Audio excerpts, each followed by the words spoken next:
우리나라의 반려동물 인구가 1,500만 명에 육박한다고 합니다. 대부분은 반려견이겠죠. 그러다 보니 개물림 사고가 빈발하고 그 책임을 둘러싼 논란도 자주 일어납니다. 오늘은 반려동물과 조화롭게 살아갈 수 있는 방법을 따져보도록 하겠습니다. 자, 최원희 기자, 저희도 개물림 사고를 보도하는 빈도가 잦아지는 것 같은데 대체 얼마나 자주 일어납니까? 네, 먼저 영상부터 보시겠습니다. 지난 11일 울산에서 벌어진 일입니다. 8살 아이가 개에 물려서 크게 다쳤습니다. 그에 앞서 5월에는요, 충남 태안에서 맹견 2마리가 엄마와 7살 아이를 물었습니다. 당시 맹견은 입마개뿐 아니라 목줄도 안 한 상태여서 이렇게 추격전까지 벌어졌었습니다.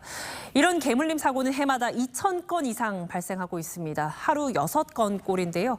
병원에 이송되지 않는 환자까지 고려하면 훨씬 더 많을 걸로 추정이 되고 있습니다. 저도 반려견이 있고 산책도 자주 나가는데 얼핏 보기에는 크게 위험해 보이지 않는데 왜 이렇게 사고가 잦을까요? 견주들의 이 관리 소홀 문제가 가장 많이 지적됩니다. 반려동물을 키우는 인구가 1,500만 명에 이를 정도로 많아졌지만 관리에 무책임한 경우가 많은 건데요.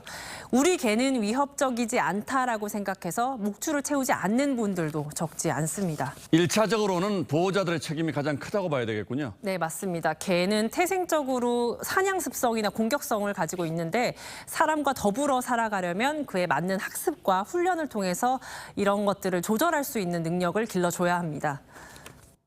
평상시 유대관계를 지속적으로 갖는 거, 이런 걸 기본으로 해서 개가 사람한테 공격성을 드러내는 일을 최대한 억제할 수 있도록 키우는 과정에서 사회성으로 높여놓는 거죠.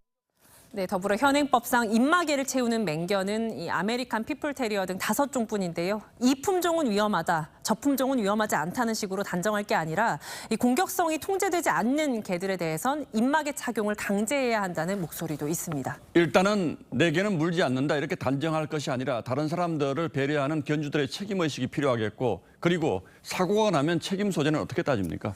네, 현행법상 개물림 사고의 경우 안전조치를 안 해서 사람을 다치게 하면 견주는 2년 이하의 징역 또는 2천만 원 이하 벌금, 사람을 죽게 하면 3년 이하의 징역 또는 3천만 원 이하 벌금형에 처해집니다.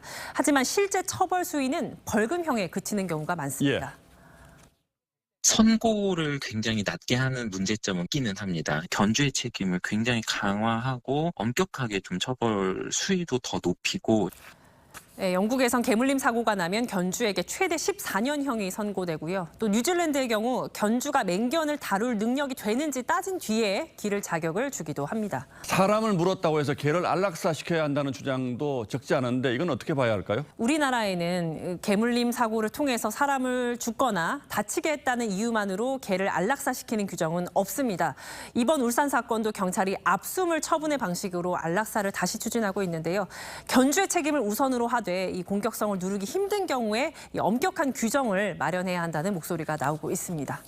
자, 개별적인 사안은 다 따져봐야겠습니다만 이제는 우리도 반려동물과 어떻게 조화롭게 살아갈 수 있는지 그 방법을 좀 더 진지하게 고민할 때가 되긴 했군요.